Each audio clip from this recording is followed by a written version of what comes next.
My phone buzzed at 9:14 a.m., just as I was finishing my coffee on the balcony of my penthouse overlooking the coast. The caller ID said, Heather, wedding coordination. Jason's wedding planner. I already knew this wasn't good news. I answered with a calm, practiced voice. Rachel speaking. Heather inhaled sharply. Hi, Ms. Pierce, I'm really sorry, but your mother just called us with updated instructions. I closed my eyes for 1 second. Go on, I said. Heather's words tumbled out in a panic. Your invitation to Jason's wedding has been formally cancelled. I didn't speak. I didn't gasp. I didn't ask why. Heather continued, voice shaking. And your mother requested that we keep the $85,000 deposit you paid for the resort, catering, and bridal suite upgrades. She said you told her it was a gift for the couple. A cold stillness moved through me. I stood up from my chair. My mother said that, I asked quietly. Yes, Heather whispered. But legally I cannot process that without your written approval. She's pressuring us, threatening our contract, saying you're unstable and might try to sabotage the wedding. Classic Denise. Heather swallowed. I'm scared of getting sued, Ms. Pierce. I don't know what to do. I walked to the edge of my balcony, watching the sunlight reflect across the ocean. My voice became calm enough to cut steel. Heather. Yes. Write down this exact message, and deliver it to my mother and my brother. Okay. I waited a beat, then said. Tell them the owner of the entire resort is retracting everything. Silence. Then. Owner, she breathed, you own the resort. They don't know that, I replied, but they're about to. Heather let out a stunned, trembling exhale. What should I do next? Cancel nothing yet, I said, not until I say the word. Okay, I'll wait for your call. I hung up, the phone still warm against my cheek. My brother's wedding. My own mother canceling my invitation. Trying to keep my money. Believing I was still the weak one. The useless one. The failure of the family. I walked back inside, picked up my late father's watch from the counter, and slipped it onto my wrist. If they want a war, I whispered to myself. They should have chosen someone else's daughter. Most people think the worst betrayals come from enemies. They don't. They come from the people who raised you. And still believe you stayed exactly where they left you. I sat on the edge of my bed, running my thumb across the worn leather strap of my father's watch. The only thing my mother didn't try to snatch after he died. My family always described me the same way. Rachel's the emotional one. Rachel's the dreamer. Rachel's the one who never fit the family mold. Translation. I was the one they didn't fear. The one they underestimated. The one they believed would always be beneath them. They were wrong. My father saw me differently. When I was 22, he told me something quietly in his study, a secret I'd kept for almost 2 decades. Rachel, he said, sliding a folder toward me. You're the only one I trust with what matters. Inside was paperwork, boring to look at but powerful. Silent ownership agreements. Shares. Trust structures with my initials, hidden beneath legal layers. And one final document with a single line. She will protect this family, even when they don't protect her. When he died, nobody asked about me. Nobody asked what he left me. Nobody wondered why I wasn't mentioned in the public will at all. They assumed it was because I was unimportant. The truth. My father didn't want my mother or Jason to know I inherited more than they ever imagined. Especially the resort empire. But the last year, that was when everything started to shift. Jason became the golden boy. He leaned hard into being the successful son. He posted about being the future face of the Pierce family legacy. That legacy. He thought it was his to inherit. My mother fed him the fantasy. Jason deserves everything your father built, she would say. You're artistic, creative, sensitive, you don't need all this. All this. Meaning. The properties. The resorts. The aviation company we used for high-end travel clients. The private islands in negotiation.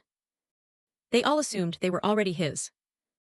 And honestly, it didn't bother me. I didn't want the spotlight.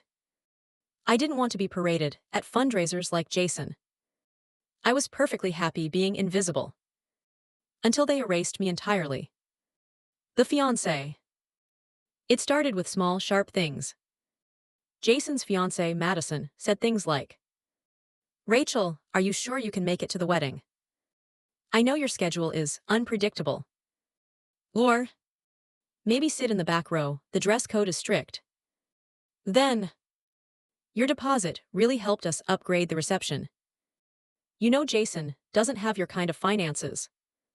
Your kind. She meant my quiet money. My private inheritance. My father's trust in me. I ignored it. Until today. Until my mother and Madison tried to take my money, erase me from the wedding, and make me fund my own cancellation. They thought I had no leverage. No power. No backbone. No idea how deep their betrayal went. They had absolutely no clue that the resort they booked, the resort they bragged about, the resort they canceled me from, was mine. I stood, grabbed my keys, and walked out the door. The drive to my studio felt heavier than usual. I kept replaying the wedding planner's voice in my head. "Your mother said you won't be coming. And she said the deposit was a gift." A gift. $100,000. Like I was the family idiot who didn't need that money. Like my father didn't bleed for every cent he built. Like I didn't have a right to question anything. At a red light, my phone buzzed. "Jason." A text. "Ratch, don't make this dramatic. Mom said you're being sensitive again." Sensitive. That word didn't just sting. It woke something old and sharp inside me. My family only used sensitive when they wanted me silent. I typed back. I didn't cancel myself. I didn't give away $100K. 3 dots appeared. Then vanished. Then appeared again. Finally. Madison said you offered. She said you were happy to support us. Don't ruin this for Mom. I froze. Madison said I offered. Madison, the fiancé, had been getting bolder recently. Bolder with comments. Bolder in how she inserted herself into family matters. And then something clicked hard in my mind. The prenups. Last month, Mom mentioned Jason was signing it. She said lightly, "Oh, Madison just wants to make sure assets are distributed properly. She's very organized about inheritance." Inheritance. A word that should have meant my father's wishes. Not whatever Madison thinks she's entitled to. I remembered how she asked me strange questions during brunch. "Rachel, do you even want anything from your dad's estate? Or, your brother is the natural successor. You're more creative." Then the biggest red flag. Some families choose to consolidate assets under one heir for tax efficiency. Isn't that fair? Fair. Fair to erase me. Fair to take the silent share my father entrusted to me. Fair to use my deposit, then cut me out completely. Even back then, there was something off. Their smiles too polished. Their tone too calm. Their curiosity too targeted. Madison wasn't just marrying into the family. She was positioning herself inside its finances. And now, canceling my invite. Stealing my money. Prepping Jason to manage everything. Pretending I offered the deposit. This wasn't chaos. This wasn't a petty insult. It was a plan. A coordinated move. A financial cornering. My mother, Jason, and Madison weren't just being cruel. They were setting up a future where I had no voice. No inheritance. No legal standing. A future where I was the footnote. The emotional daughter. The outsider. The dependent. The one who didn't belong. My father must have known they'd try something like this. Why else bury my ownership so deep? The resort. The catering division. The aviation company. The trust structures. The emergency clauses and silent voting rights. He protected me from them before I even understood why. And now I finally did. This wasn't a family conflict. It was a takeover attempt. Except, they didn't know the boardroom they were stealing from was mine. They didn't know the resort they booked was mine. They didn't know the silent power they were elbowing aside belonged to the daughter they dismissed. I pulled into the studio parking lot and sat still for a moment. I wasn't sensitive. I wasn't dramatic. I wasn't weak. I was done being underestimated. And I was done being quiet. I had barely stepped into my studio when my phone rang again. Not Jason. Not Mom. Not Madison. It was the wedding planner. Her voice was trembling so hard, I instantly knew something else had blown up. Ms. Hart, I'm so sorry to call again. It's fine, I said calmly. Tell me. I just spoke to your mother again. Of course. Of course she called back. My mother doesn't lose. She rearranges the truth until she wins. The planner inhaled shakily. She said, if you try to dispute the deposit, she'll blacklist my agency. I closed my eyes. There it was. The real family power move. Threaten the people who can't fight back. Punish the ones outside the bloodline. Crush the ones they think I won't protect. But the planner wasn't finished. And she asked me to update the guest list. Meaning? She swallowed hard. Your seat has been replaced. I felt the heat rise slowly in my chest, but not anger. Clarity. What did she replace me with? I asked. A donor, she whispered. Someone from Madison's foundation circle. Your mother said, and I'm quoting, Rachel doesn't contribute anything meaningful anyway. There it was. The truth behind the truth. It wasn't that my mother didn't want me at the wedding. It was that she didn't want the daughter who refused to be controlled. Taking up space at a table she wanted to sell access to. The planner whispered. And Ms. Hart, there's more. Say it, I said quietly.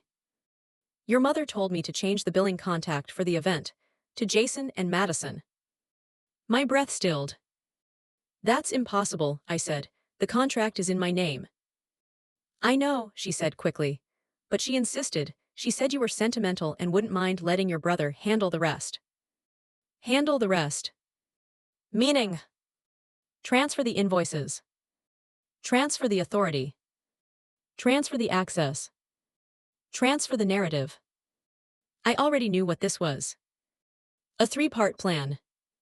Step 1, use my money. Step 2, remove me from the event. Step 3, erase my legal connection. So when the dust settled, when the wedding photos went out, when the newspaper printed the society page, it would read, hosted by the Vance family, managed by Jason and Madison, funded by the rightful heirs, and the daughter, a ghost. The planner's voice shook harder. Ms. Hart, your mother also said something strange. Something about the prenup. I froze. What did she say? That you shouldn't be worried because the prenup will fix everything. And that the inheritance will be consolidated properly. Consolidated. The same poisonous word Madison had used at brunch. Meaning, cut Rachel out. Redirect the assets. Lock her out permanently. Rewrite the father's legacy. I took a slow breath. Thank you, Chloe, I said softly. You've done nothing wrong. She began crying. This isn't how weddings should be. You seem so kind. And they're treating you like. She couldn't finish. It's all right, I said. You've told me what I needed to know. She exhaled shakily. What should I do now? My answer came out steady, controlled and cold. Do nothing. Change nothing. Move nothing. Silence. Then. Ma'am, are you sure? Yes, I said. Let them keep walking forward. Let them think the plan is working. Let them celebrate. Because when people feel safe, when they believe they've already won, that's when they make their biggest mistakes. I hung up the phone and stared at the wall of my studio. My mother thought she was cutting me from the wedding. She didn't know she was cutting herself from the throne. Madison thought she was consolidating power. She didn't know she was consolidating evidence. Jason thought he was finally managing something. He didn't know he was about to manage the downfall of the two people he trusted most. I picked up my keys. There was no anger in me now.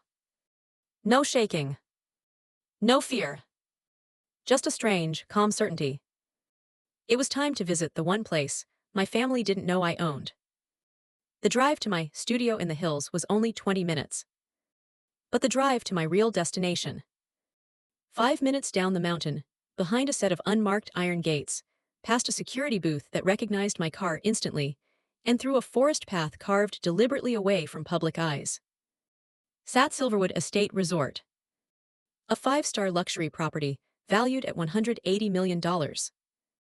My family believed it was owned by a Canadian investment group. They bragged about it constantly. Mom hosted charity galas there. Jason used it for brand collaborations. Madison took influencer photos in the garden suite and tagged it like she was doing the resort a favor. They didn't know it was mine. Because my father hadn't left the resort to any of them. He left it to me. Not because he loved me more, but because he trusted me more. He knew exactly who Jason would become under my mother's influence. He knew exactly what Madison would do with access. And he knew exactly how ruthless my mom was with anything she believed she deserved. So 10 years ago, he rewrote his corporate will. And quietly, he made me the silent majority owner of Silverwood. He signed the transfer on his deathbed. With one sentence. Rachel is the only one who understands legacy without greed. My mother still didn't know. Jason didn't know. Madison. She was too busy calculating image to care who owned what. So when I walked through the private staff entrance, every employee nodded respectfully. Not as if I were a guest, but as if I were the person who signed their paychecks. Ms. Hart, the general manager Julian said as he approached, "We weren't expecting you." "I know," I said, "that's the point." He hesitated. "Is this about the Vance Cooper wedding?" My jaw tightened slightly. "Yes." He exhaled sharply. "Then we have a situation." Of course we did. "Show me," I said.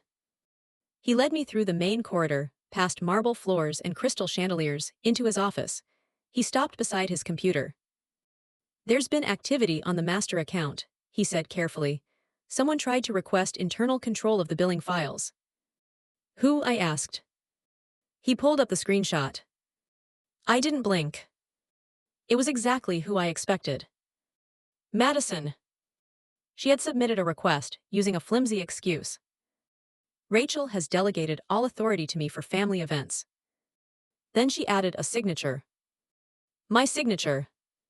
A forged one. I stared at the screen for several seconds. "Deny it," I said calmly. "Already done." "And flag the signature." He nodded. "And the second one?" he asked. I slowly lifted my eyes. "The second what?" Julian clicked another file. Another request. Submitted 15 minutes after Madison's. This one wasn't forged. It was signed by my mother.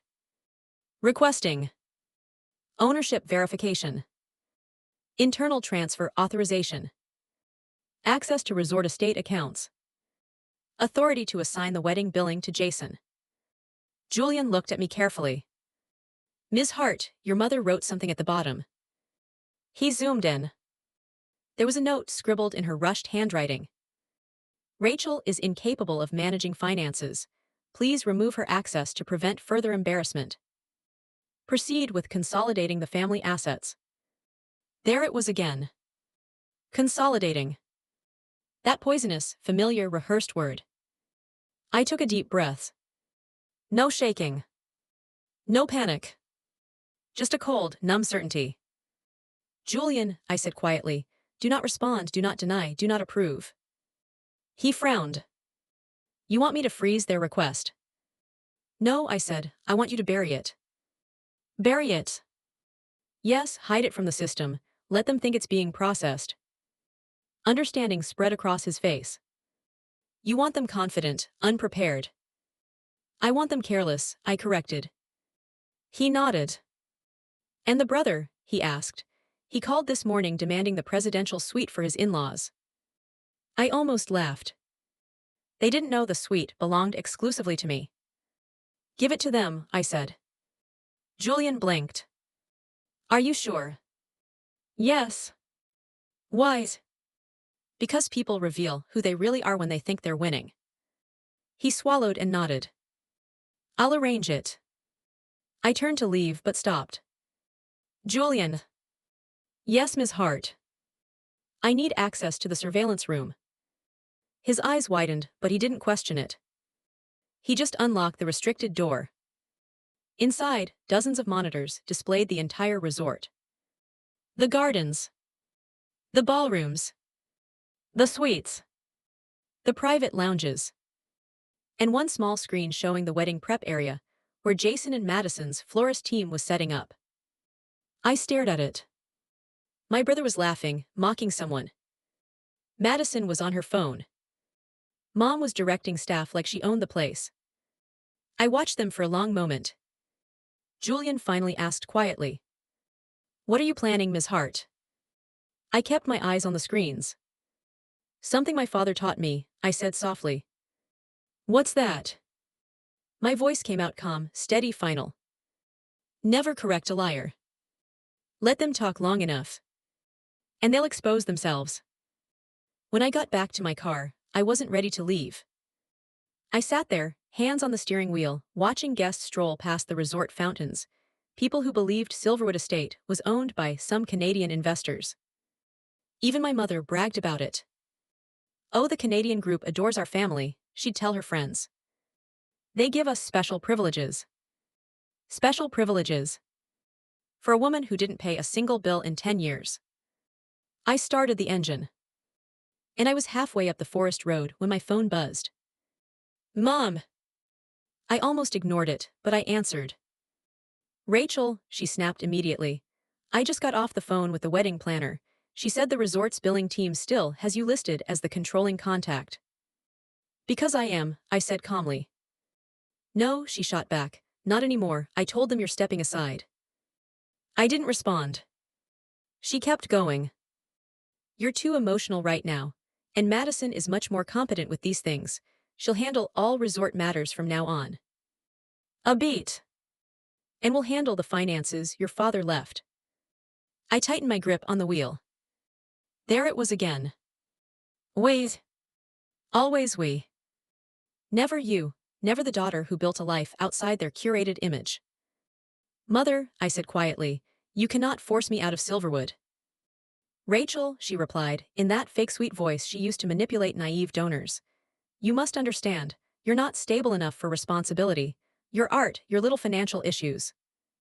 My little financial issues, I repeated. She exhaled like I was being dramatic.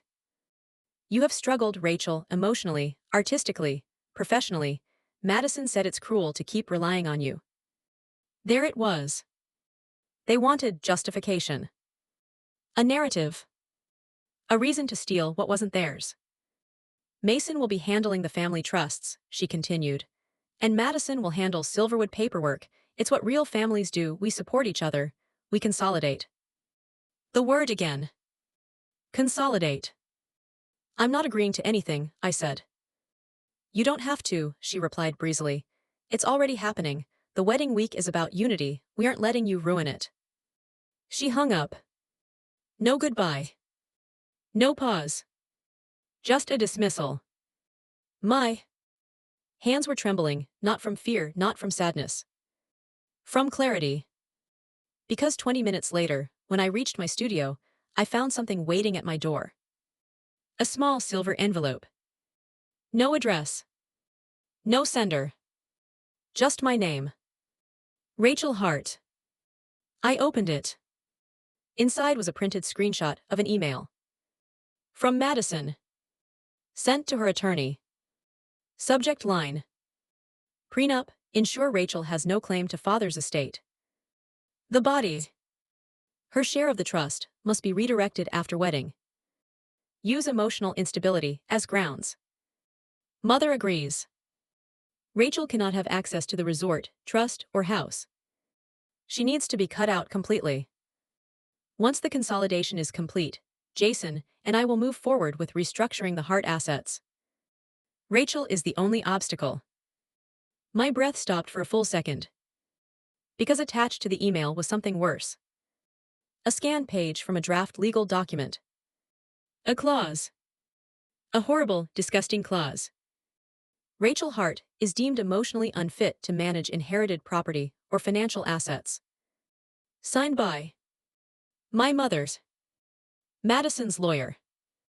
And a blank line for Jason. At the bottom was a handwritten note. Don't worry, she'll never see this. I stared at it. 3 minutes. 10 minutes. Maybe 20. I didn't move. Because this wasn't just betrayal. This wasn't just greed. This was a coordinated attack to legally erase me. To rewrite the story. Unstable daughter loses control of family assets. Responsible son and fiancé step in. But someone didn't want that to happen. Because the envelope had no sender. And attached to the email screenshot was a tiny sticky note. You need to see what they're planning. Watch your back. You aren't safe with them. No signature. But the handwriting. I recognized it instantly. My father's former lawyer. The only person who knew the truth about the ownership structure. The only one my father trusted with his last decisions. The only one who knew I'd need a warning someday. The only one who knew. My family will strike first.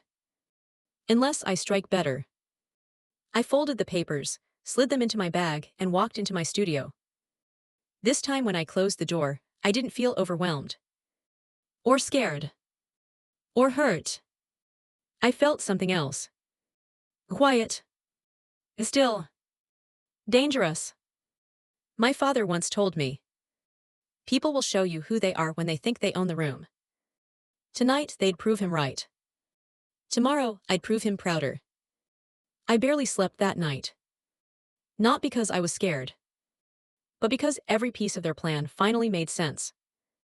The cancelled invitation. The lost deposit. The consolidation.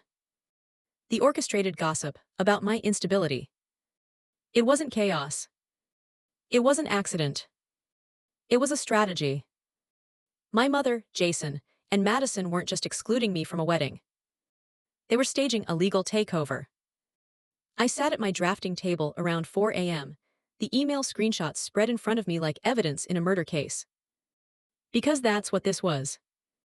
An attempt to murder my identity. Kill the daughter on paper. Make the son the stable heir. Make the fiancé the responsible partner. And bury me under a label I'd never live down. Emotionally unfit. I whispered it once. Just to hear it. It tasted poisonous. By sunrise, I had stopped trembling. By noon, I had stopped caring about hurt. And by 3 p.m., I was ready. I drove to the one place no one from my family dared to visit. Silverwood's corporate wing. They thought of the resort as a glamorous backdrop for their social lives, not a functioning business. The lobby staff greeted me with smiles. Not because I was Rachel, but because I was Ms. Hart, owner. Before I stepped into my private office, my assistant Molly caught up with me. She was holding a thick black binder to her chest. The executive director called, she whispered. He said you'd need this. She handed it to me. It was labeled Hart Estate Original Trust. My father's handwriting was still on the cover. My throat tightened, not with emotion but with something sharper. Resolve. Inside were the real documents. The ones Jason and Madison didn't know existed. And page 67 held the line that mattered most. Silverwood Estate shall be co-owned by Rachel Hart, and Rachel Hart alone. No transfer allowed without her explicit written consent. My father had predicted this day. He had shielded me in ways I never appreciated. I closed the binder gently. Then I sat down at my desk and opened my laptop. My security chief, Cole Whitman, was already on a video call, waiting. A former Air Force intelligence officer. Now the man in charge of every contract, every camera, every firewall at Silverwood. He didn't waste time. "Ms. Hart," he said, leaning forward, "we intercepted something." "What kind of something?" He pressed a key. My inbox pinged with a new file. I opened it. A voice message. From Madison. Her voice was low, hushed, and dripping with entitlement. "Make sure the prenup wording looks official. Mom will handle Rachel, she's too fragile to fight back." Another voice Jason's cut in. "She's not fragile, she's a problem. Once the papers are signed, we move fast. Rachel won't know what hit her." My jaw tightened. But the last line is the one that ignited something nuclear inside me. Madison's whisper. "By the time she realizes what we took, Dad's trust, the house, the resort, will already be the Hart family heirs." Cole's voice came through again. "Ms. Hart, they're not careful, they think you're alone. But you're not." I nodded. "No," I said quietly, "I'm not." He leaned closer. "What do you want to do?" For the first time in hours, I felt a slow, controlled smile spread across my face. What did I want? I wanted to walk into that wedding week and let them keep believing they had already won. I wanted them confident, proud, arrogant. I wanted them celebrating the night before the storm. "Cole," I said softly, "prepare everything." "What exactly?" "I want records ready.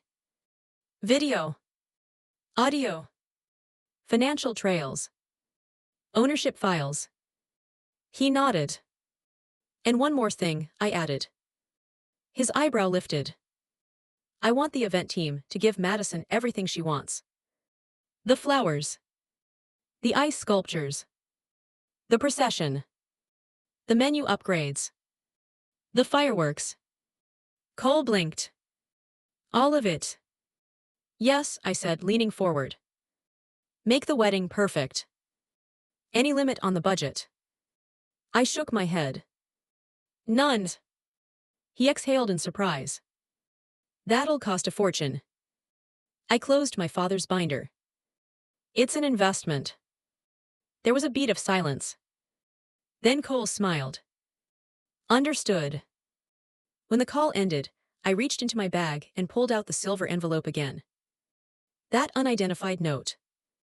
That warning. That familiar handwriting. My father's lawyer. My father's loyal friend. A man who once told me during a charity dinner, "Rachel, your family doesn't know the value of quiet power. One day, you'll show them." I set the note beside my coffee. Then I turned on the resort's surveillance monitor. On the screen, Madison and my mother stood beside the floral arch on the terrace. Laughing, smiling, giving orders. Completely unaware that their own downfall was already on schedule. Tomorrow, the guests would arrive. Tomorrow, the family dinner would begin. Tomorrow, the Hart reputation they worshipped would shatter. Not by rage. Not by shouting. But by something far more lethal. The truth they built their entire scheme on. Turned back on them. I closed my laptop. Tomorrow would be the first crack in their perfect facade. Tonight. Tonight I planned. Quietly. Precisely. The way my father taught me. By the next morning, they had already rewritten the story. In their version, I was the unstable one. They were the victims. My mother proved it with one phone call. My phone rang while I was reviewing security notes with Cole. Her name lit up the screen, Mom. I let it ring twice. Then I answered on speaker. Rachel, what on earth are you doing? No hello. No pause. Just rage. Hi, Mom. Don't you hi mom me. Her voice was sharp and shaking. The resort just called Jason. They said you interfered with the booking. The planner is confused. The staff is confused. You are making us look ridiculous. I leaned back in my chair and stared at the Silverwood logo on the wall. AMI. She inhaled sharply. You know exactly what you're doing. This is about your feelings. Again. You are angry you're not the center of attention this week, so you're sabotaging your brother's wedding. Do you have any idea how this looks to Madison's family? I let a beat of silence pass. Then another. Finally, I sighed. You're right.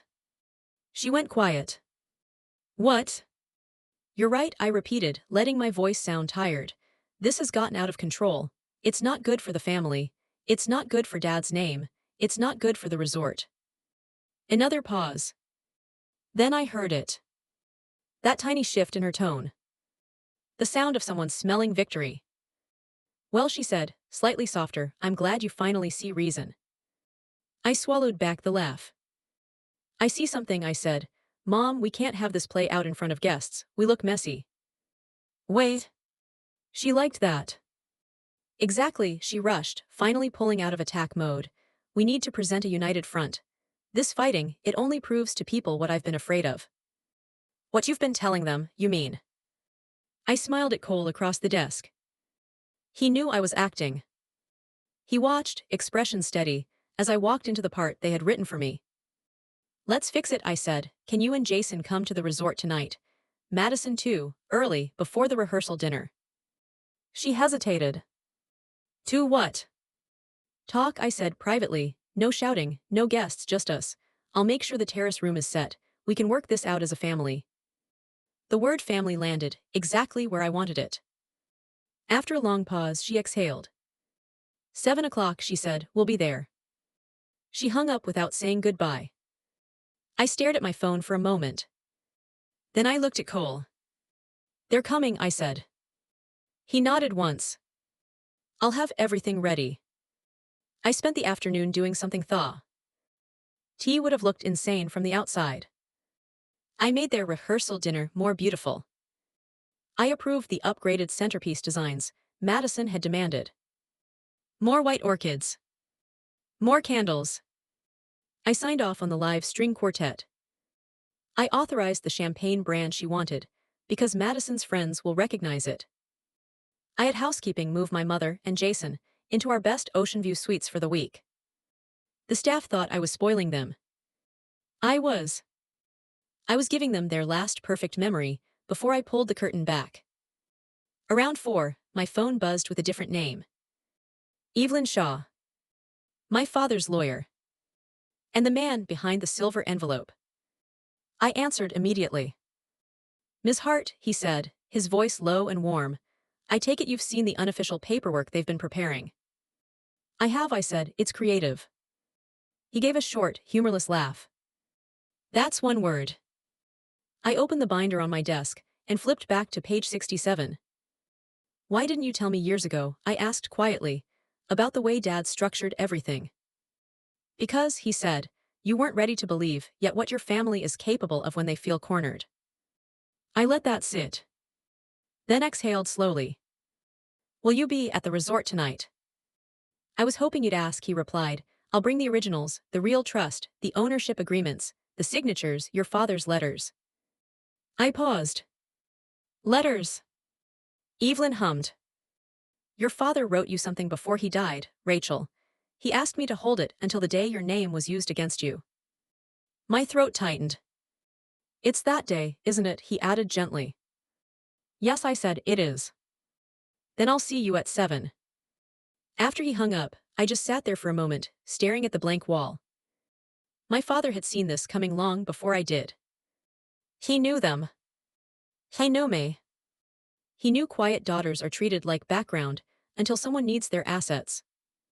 There was one more call I needed to make before 7. I scrolled to a contact labeled Board Foundation. It was the executive director of the Arts Scholarship fund my father had helped start. The same one my mother was now using to polish her image as a philanthropist. Rachel, he said, surprised. This is a nice change. Usually we're chasing you to show up to events. I smiled faintly. I've been busy painting walls, I said. Tonight I'd like to change that. I'd like to invite you and the board to dinner, here, at Silverwood, early. He hesitated. Tonight.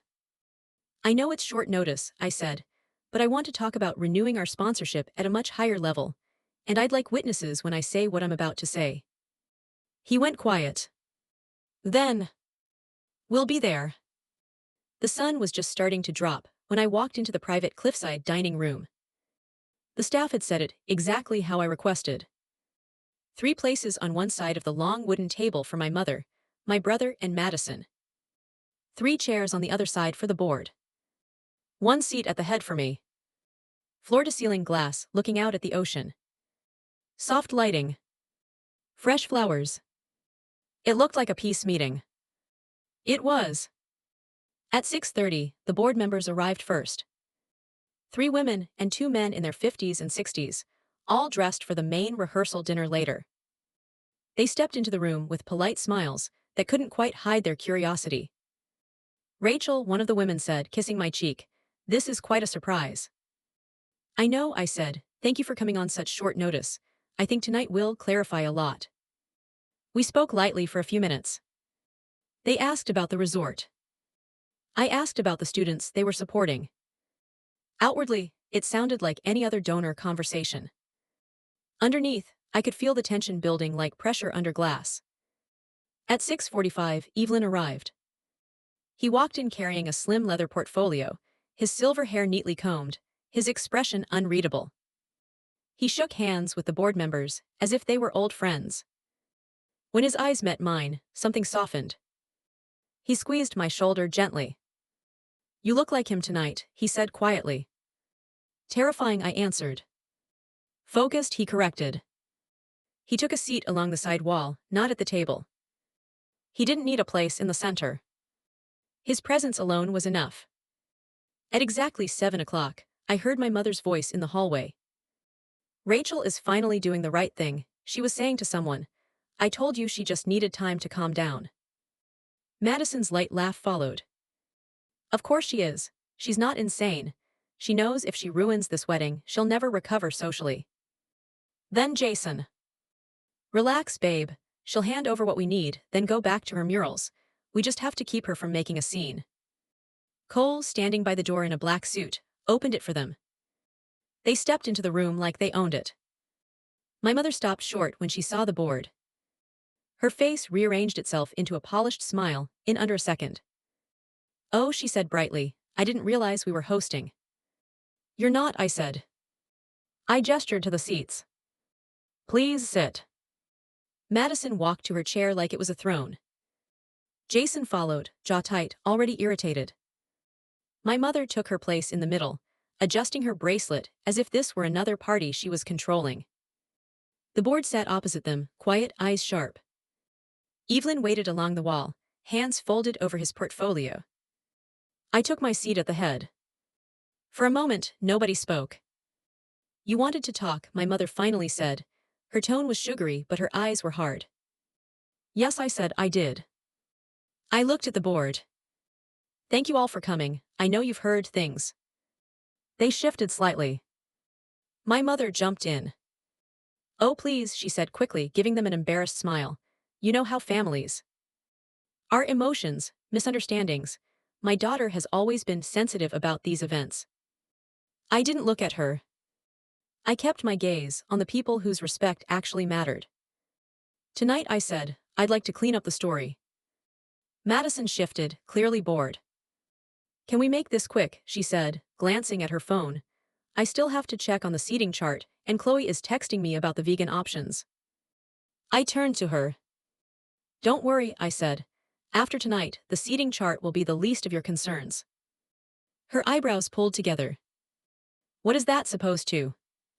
Jason cut in before she could finish. Ratch, enough drama, he snapped. You asked us here to fix this, so fix it. I nodded slowly. You're right. Time to fix it. I folded my hands on the table. First, I want to confirm something very simple. My deposit. The $100,000 I paid for your wedding, Jason. He shifted uncomfortably. We talked about this. I'm not finished. I kept my voice calm. You told the planner my invitation was cancelled. You tried to keep the money. You told her it was a gift and that I wouldn't be disputing it. That's not true, my mother cut in sharply. That is not what happened. It is exactly what happened, I said. And if needed, we can play the recorded call from the events office. The board members exchanged looks. My mother's lips pressed into a hard line. It was a misunderstanding, she said. We assumed, given your state at the time. I glanced at Evelyn. He opened his portfolio and laid the first document on the table between us. It was a printed transcript of the call. The words were clear. The planner's notes were attached. Client's mother requests cancellation of daughter's invite, insists deposit remains with groom. Silence. This is ugly, one of the board members murmured. I looked at my mother. That was the moment you stopped being careless, I said calmly. That was the moment you tried to turn my money into a weapon. Her eyes flashed. You are being dramatic. No, Mom, I said softly, I'm being precise. I leaned back in my chair. Because that was only the surface of what you and Madison had planned for me. The real part. The part you thought I'd never see. That starts with 3 words. Rachel is unstable. My mother's face went perfectly still. Madison rolled her eyes. Oh my God, she said under her breath. Are we really doing this? Yes, I said. We are. And tomorrow, you are going to sign a prenup built on that lie. My mother tried to recover. A prenup is normal, she said, responsible. A prenup that quietly strips your daughter out of her own inheritance, I replied, is not responsible. It's surgical.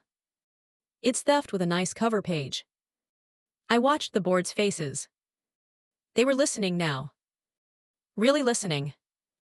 I turned my head slightly toward the glass wall.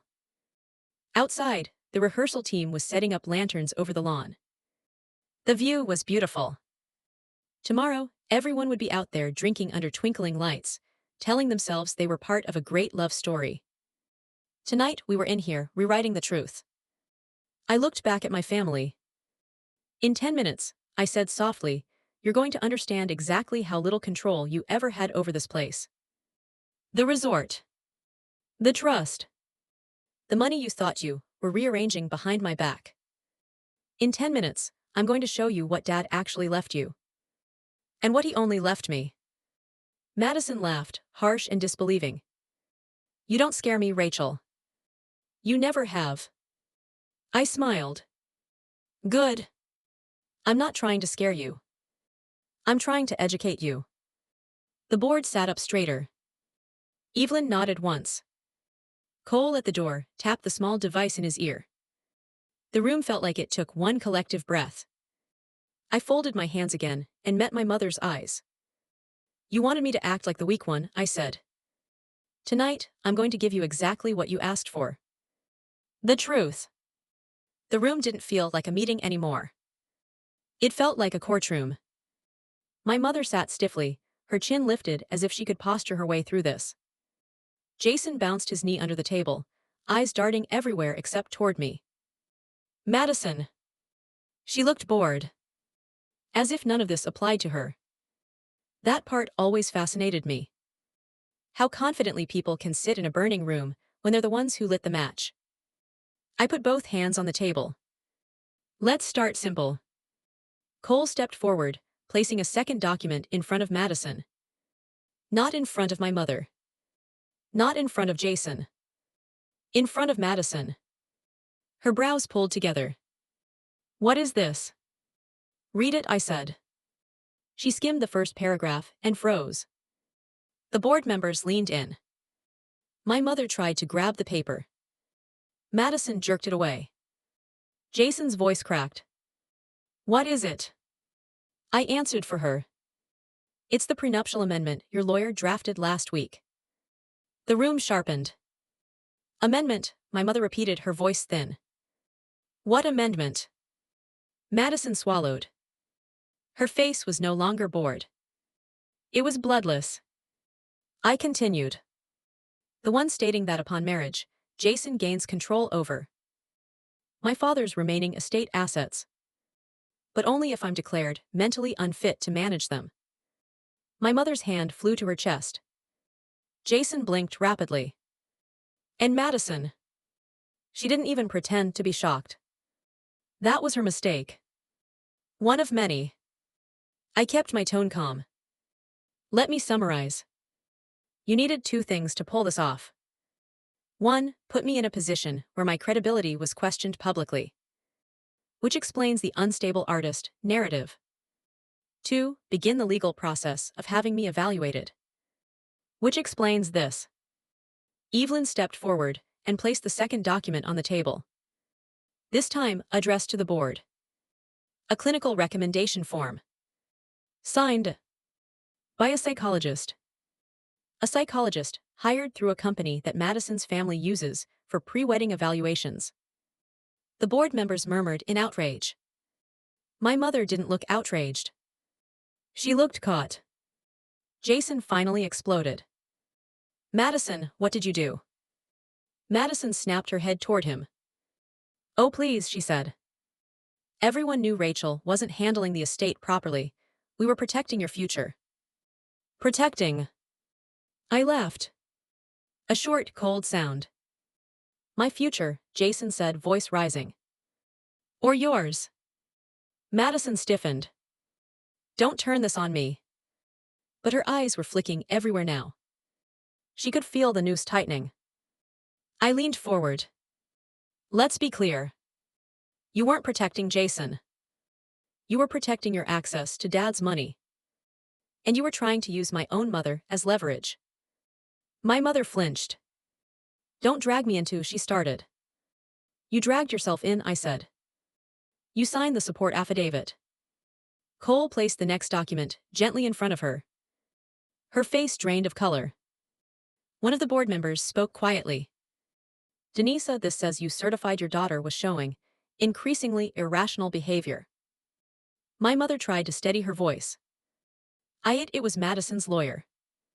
She said it was just a formality. Something for appearances. I tilted my head. So you signed a document stating your daughter was unfit. Without even reading it. Or worse. You read it and you agreed. My mother's eyes filled with panic. Rachel, you're twisting. I'm clarifying, I corrected. This was not a misunderstanding. This was a strategy. Madison suddenly slammed both hands onto the table. Enough. The room fell silent. She stood, shoulders tight, eyes sharp with anger, not fear. You want honesty, Rachel? Fine. She leaned forward. You don't deserve your father's estate. My mother inhaled sharply. Jason stared. Madison continued, voice low and venomous. You waste everything. The house. The art studio. The Silverwood share your father left you out of pity. You were supposed to support the family, not lock yourself away painting walls. I didn't blink. She laughed softly. Jason and your mother have carried this family's reputation for years. You contribute nothing but drama. Now my mother was watching her, with a mix of horror and recognition. Madison wasn't just a fiancée. She was the reflection of everything my mother valued. Everything she had raised Jason to admire. And everything she had tried to destroy in me. I folded my hands together. Thank you, Madison. That's the first truthful thing you've said all evening. Her face twisted. What's that supposed to mean? It means now we can move on to my part of the story. I nodded to Cole. He stepped out of the room and returned wheeling in a silver case. He placed it in front of me. I looked at my mother, my brother Madison. Time for clarity. I opened the case. Inside were 3 binders, each labeled Resort Ownership, Full Transfer Letter, Trust Inheritance, Original Terms, Property and Board RIGHTS, Silverwood Holdings. Madison snorted. What is this? Your art portfolio. I smiled. No. This is Dad's real estate plan. Not the version you tried to rewrite. Not the version you twisted. But the one he signed the year before he died. The one he asked Evelyn to protect. The board leaned forward. My mother whispered. Rachel, what are you doing? I pulled out the top binder. Opened it. Turned it toward them. The first page held 1 sentence. Upon my passing, my daughter Rachel Hart becomes majority owner of Silverwood Resort and Holdings. Jason's jaw dropped. My mother made a choking sound. Madison's mouth opened. But no sound came out. I closed the binder gently. And looked at the people who tried to erase me. You weren't rewriting my role in this family. You were trying to rob the only person Dad trusted to protect it. I took a breath. And now? I gestured to the door. Let's finish this. When the door opened, the atmosphere in the room shifted. Sharp, electric, dangerous. Because the person who walked in was the last person my mother, Jason, or Madison ever expected to see again. Mr. Lennox Hart, my father's former attorney. His silver hair, his cane, the calm authority in his presence. He was the human version of a courtroom gavel. My mother's hand flew to her mouth. Jason straightened like he'd been yanked by a string. Madison's eyes widened for the first time all evening. He closed the door gently behind him, leaned on his cane and said, Rachel, shall I begin? I nodded. Yes, start from the beginning. He opened a thick leather folder and placed it on the table. The same folder they had never seen. The one that held the truth they had spent years trying to bury. He adjusted his glasses and spoke. Before Mr. Hart passed, he came to me with concerns. He said one child understood legacy. And the other 2 understood entitlement. My mother bristled. How dare? He lifted a finger. Mrs. Hart, please. The board members sat still, absorbing every word. Your father, Mr. Hart continued, left instructions for me to protect Rachel at all costs. From you. The explosion wasn't loud. It was silent. Shock hung in the air like thick smoke. Jason snapped. Protect her from what? She's unstable. She's irresponsible.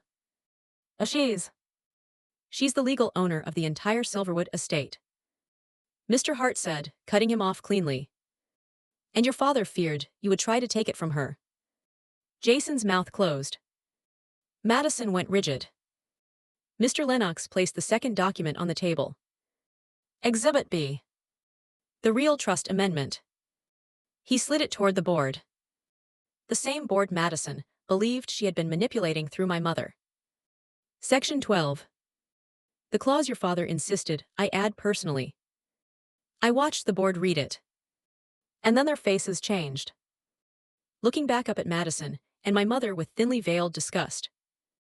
Jason swallowed. What does it say? Mr. Lennox read it aloud, the sentence that detonated everything. If any family member attempts to undermine, coerce, defame, or legally manipulate Rachel Hart, their access to all estate assets shall be permanently revoked. The entire room went silent.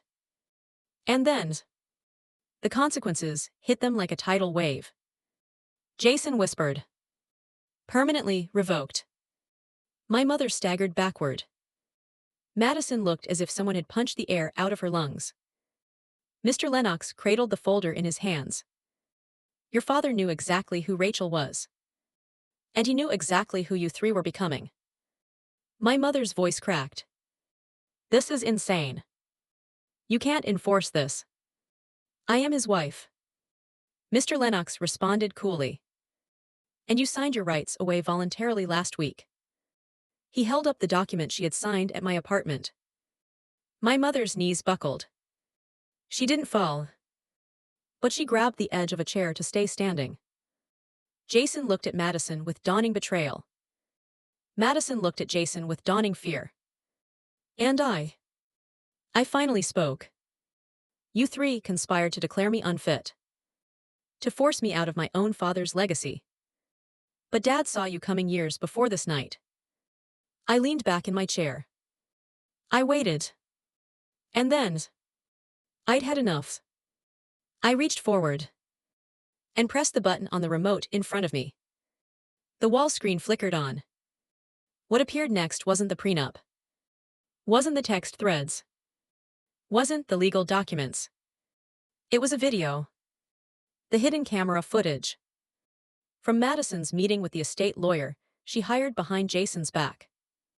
Her voice echoed through the boardroom speakers. Once Rachel is declared incompetent, Jason gets full control of the estate. I will handle the evaluation. Her mother will sign anything I put in front of her. We move fast before Rachel knows what's happening. Jason's face contorted. Madison's horror was absolute.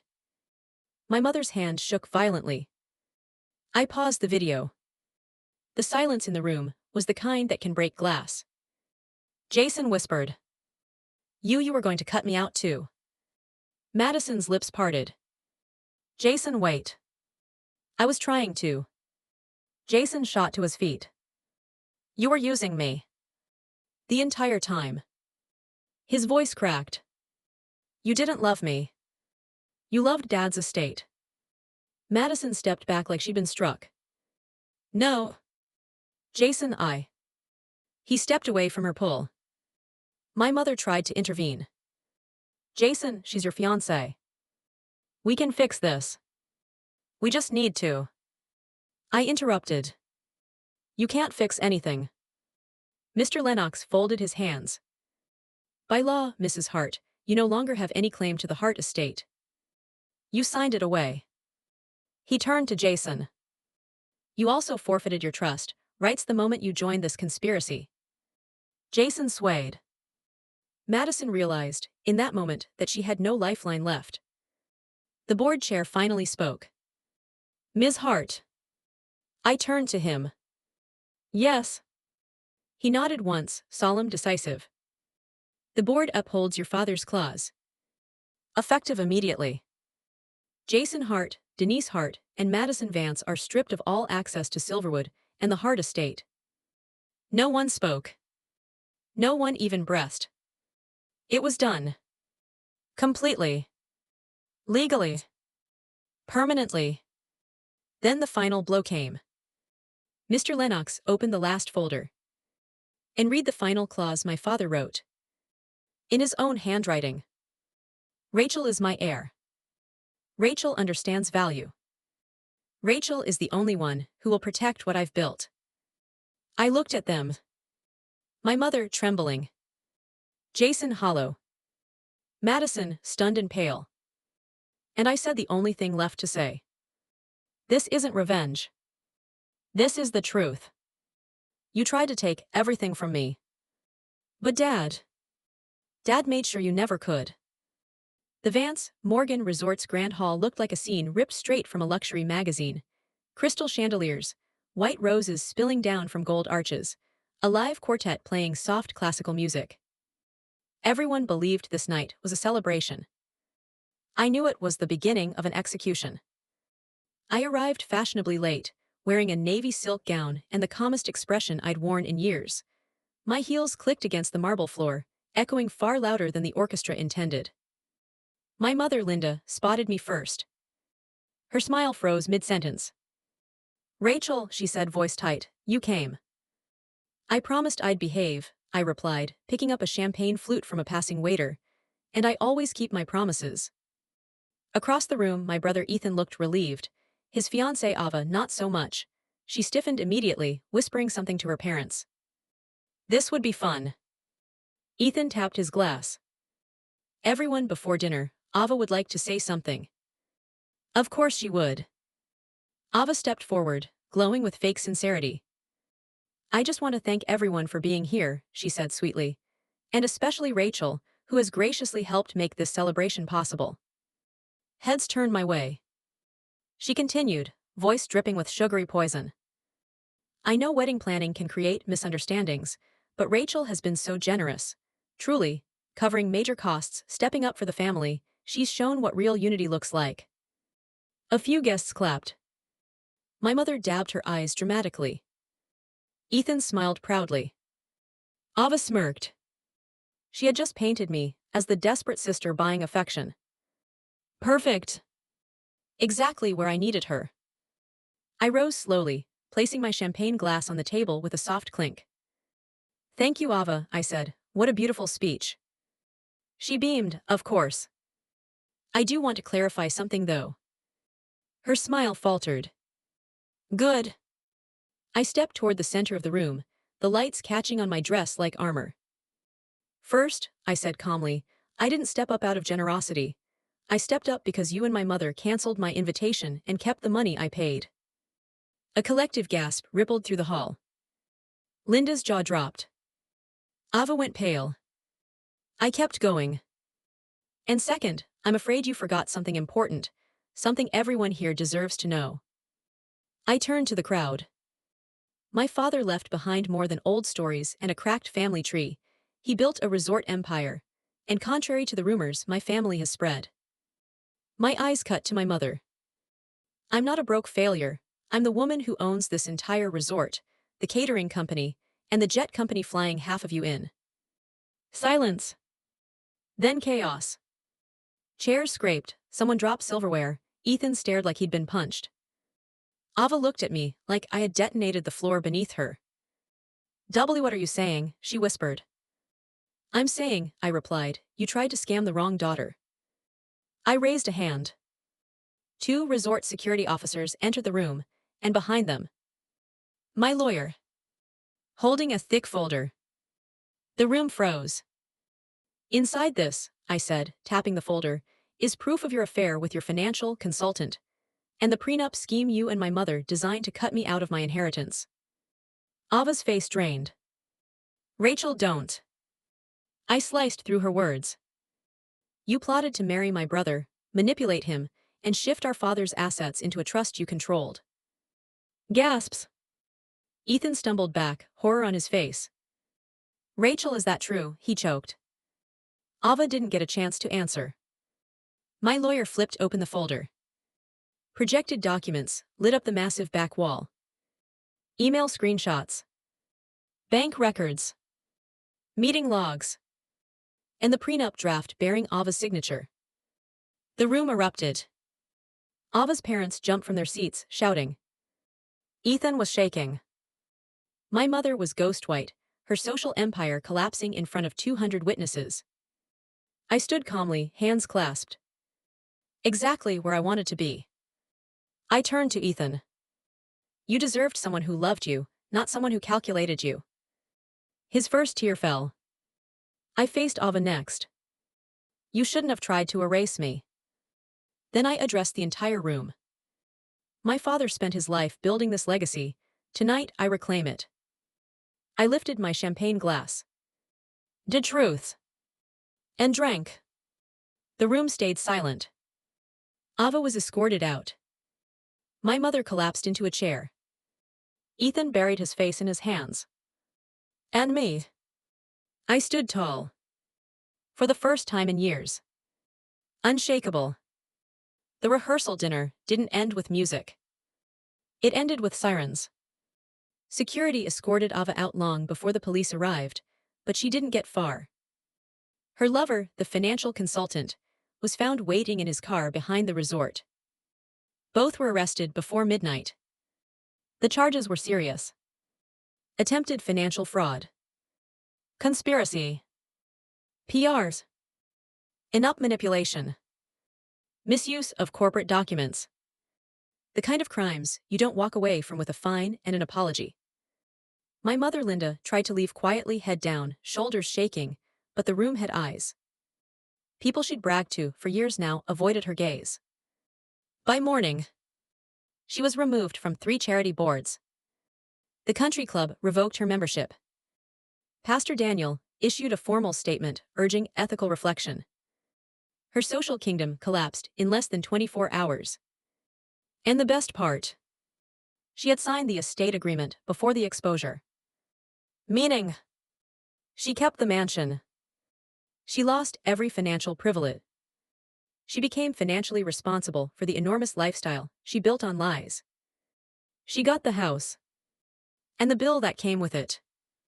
My brother didn't speak to me for 2 days. Not out of anger, but out of humiliation. His voice was small when he finally called.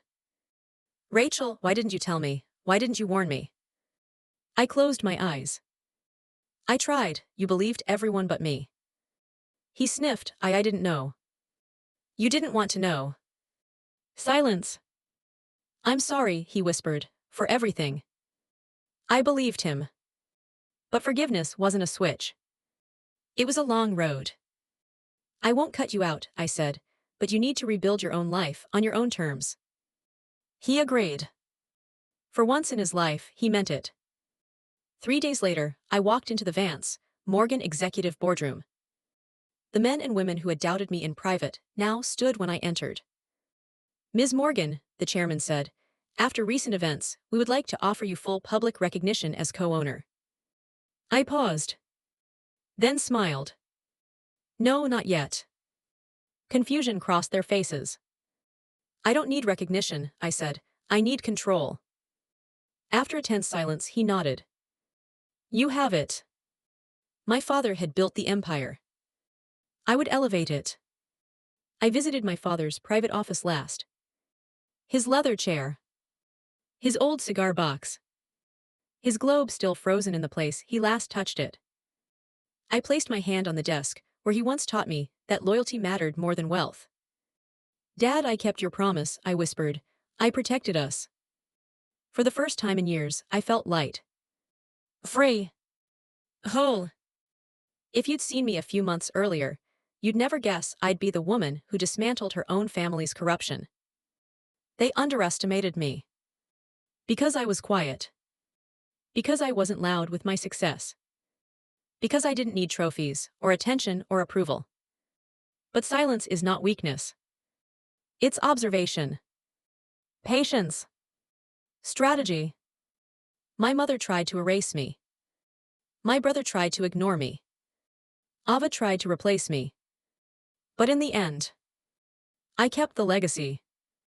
I kept the empire. And I walked out of that rehearsal dinner, not as the forgotten daughter, but as the woman who finally stepped into her own power. And I never looked back.